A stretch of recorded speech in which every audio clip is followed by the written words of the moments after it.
G'day all.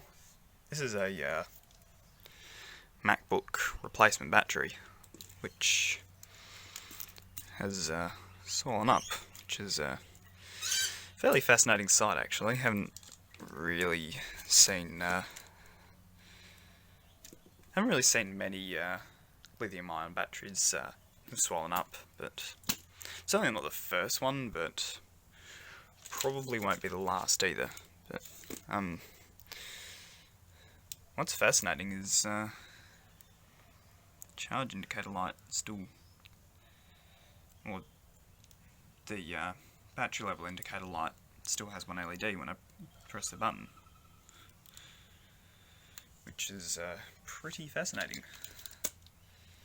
Yeah, that one battery cell is completely swollen. So, yeah. Thanks for watching.